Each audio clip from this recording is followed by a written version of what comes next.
നമ്മുടെ പുതിയ വീഡിയോയിലേക്ക് എല്ലാവർക്കും സ്വാഗതം. ഇന്ന് വളരെ ഹെൽത്തിയായ ഒരു ബ്രേക്ക്ഫാസ്റ്റ് റെസിപ്പിയാണ് റാഗി അട. അതിനായിട്ട് ഒരു പാനിലേക്ക് 250 ml കപ്പിൽ 1 കപ്പ് അളവിൽ റാഗിപ്പൊടി എടുത്തിട്ടുണ്ട്. ഇനി ഇതൊന്ന് വറുത്തെടുക്കണം. വറുത്ത പൊടിയാണ് കിട്ടുന്നതെങ്കിൽ ഒന്ന് ചൂടാക്കി എടുക്കണം. എന്നാലും നമ്മുടെ ഒരു റാഗി അട പെർഫെക്റ്റ് ആയിട്ട് കിട്ടുകയുള്ളൂ. ഇനി ഫ്ലെയിം ഓഫ് ചെയ്തിട്ട് ഇതിലേക്ക് ശർക്കര പാനി ചേർത്ത് കൊടുത്ത് ഒന്ന് കുഴച്ചെടുക്കണം. ആദ്യം കുറച്ച് ചേർത്ത് ഒന്ന് മിക്സ് ആക്കിയതിന് ശേഷം വേണമെന്നുണ്ടെങ്കിൽ കുറച്ചുകൂടെ ഒഴിച്ചു കൊടുത്ത് മിക്സ് ആക്കി എടുക്കണം. ശർക്കര പാനി അല്ലാതെ ചൂടുവെള്ളത്തിൽ വേണമെങ്കിലും കുഴച്ചെടുക്കാവുന്നതാണ്. നമ്മൾ അരിപ്പൊടി വെച്ച് ചെയ്തെടുക്കുന്ന പോലെയുള്ളൂ. പിന്നെ റാഗി കുറച്ചും കൂടെ സോഫ്റ്റ് ആയതുകൊണ്ട് വെള്ളം ചേർത്ത് കൊടുക്കുന്നതിൽ ഒന്ന് ശ്രദ്ധിച്ചാൽ മതി. ഇനി ഇതിലേക്ക് ഒരു ഫില്ലിങ് റെഡിയാക്കി എടുക്കണം. അതിനായിട്ട് ഒരു പാനിലേക്ക് അല്പം നെയ്യ് ഒഴിച്ചു കൊടുക്കാം. ചെറുതായി അരിഞ്ഞ തേങ്ങാക്കൊത്ത് ചേർത്ത് ഫ്രൈ ആക്കി എടുക്കാം. ഈ ഒരു അടയിൽ തേങ്ങാക്കൊത്ത് ചേർത്ത് കൊടുക്കുമ്പം നല്ല ടേസ്റ്റാണ് കഴിക്കാനായിട്ട്. ഇനി ഇതൊരു ഗോൾഡൻ കളർ ആയി വരുമ്പം തേങ്ങ ചിരകിയത് ചേർത്ത് കൊടുക്കാം. തേങ്ങ ചേർത്ത് കൊടുത്തതിന് ശേഷം ഇതൊന്ന് ചൂടാക്കിയെടുക്കണം. ഇനി ഇതിലേക്ക് ചേർത്ത് കൊടുക്കാനുള്ളത് ശർക്കര പാനിയാണ്. അതും കൂടി ഒന്ന് ചേർത്ത് കൊടുത്ത് ഇത് നന്നായിട്ടൊന്ന് വേവിച്ചെടുക്കണം.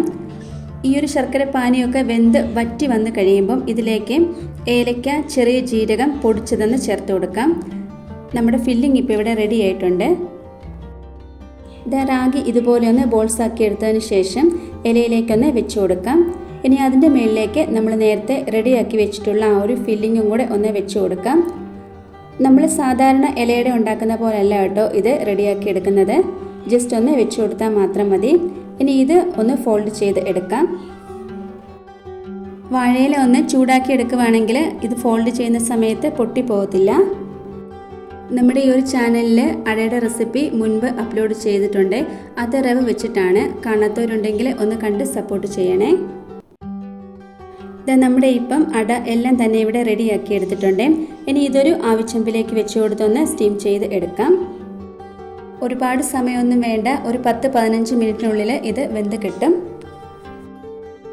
ഇപ്പോൾ ഒരു 15 മിനിറ്റ് നേരം കഴിഞ്ഞിട്ടുണ്ട്. ഇനി ഇതൊന്ന് തുറന്ന് നോക്കാം. നമ്മുടെ റാഗി അട ഇവിടെ വെന്ത് കിട്ടിയിട്ടുണ്ട്. ഇനി ഇതൊരു പ്ലേറ്റിലേക്കൊന്ന് മാറ്റി കൊടുക്കാം. ഞാൻ ഇതിൻ്റെ ഉൾഭാഗം ഒന്ന് കാണിച്ചു തരാം കേട്ടോ, എങ്ങനെ ഇത് വന്നേക്കുന്നതെന്ന്. ബ്രേക്ക്ഫാസ്റ്റ് ആയിട്ടും ഈവനിങ് സ്നാക്സ് ആയിട്ടും ഒക്കെ ഇത് കഴിക്കാവുന്നതാണ്. റാഗി അട വളരെ പെർഫെക്റ്റ് ആയിട്ട് തന്നെ കിട്ടിയിട്ടുണ്ട്. ഇനി ഇതൊന്ന് പൊട്ടിച്ച് കാണിച്ചു തരാം കേട്ടോ. നല്ല സോഫ്റ്റ് ആട്ടോ ഈ ഒരു റാഗി അട. നമ്മളിത് ഫോൾഡ് ചെയ്യുന്ന സമയത്ത് ഇത് ഉള്ളിലേക്ക് തന്നെ പൊയ്ക്കോളും. ഈ ഒരു ഫില്ലിങ് വളരെ ടേസ്റ്റിയായ ഒരുപാട് ഫൈബർ കണ്ടന്റ് അടങ്ങിയ ഈ ഒരു റാഗി അട എല്ലാവർക്കും ഇഷ്ടമായി കാണുമെന്ന് വിചാരിക്കുന്നു.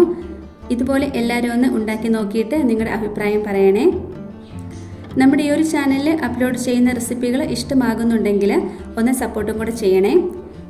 അടുത്തൊരു വീഡിയോയിൽ കാണാം. താങ്ക്